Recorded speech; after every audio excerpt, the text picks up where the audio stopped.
Hi, I'm a birth doula, and I want to address the ARRIVE trial today because I keep seeing it come up everywhere. The aim of this study was to conclude if elective inductions at 39 weeks lowered the chances of C-section or prenatal complications compared to awaiting labor or induction by 40 weeks and 5 days.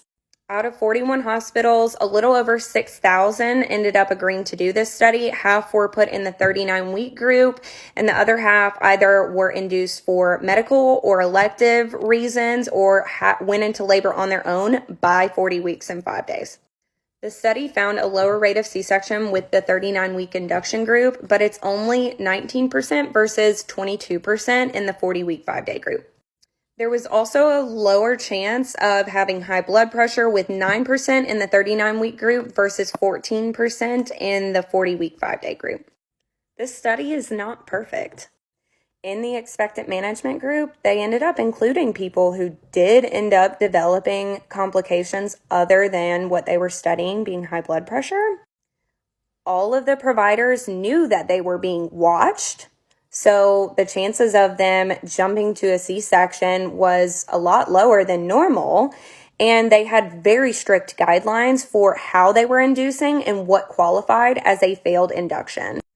A 19% C-section rate for first-time moms is unusually low. In fact, another study done in 2018 on California hospitals, 240 different hospitals on inducing low-risk first-time moms, showed a C-section rate anywhere from 32% to 60%.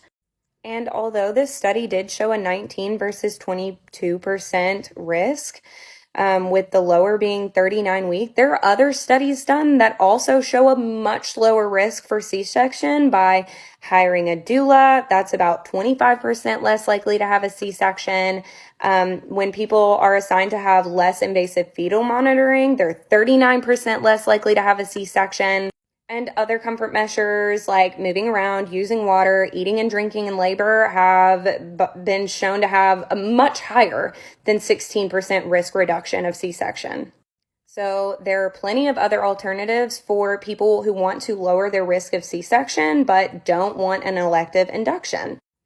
Knowing all of these things and all of the flaws about this study, if you choose to have an elective induction at 39 weeks, good for you. I support that.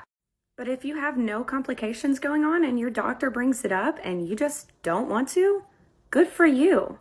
You're the one making the decisions. Make informed decisions. Be empowered in your choices. This is your birth.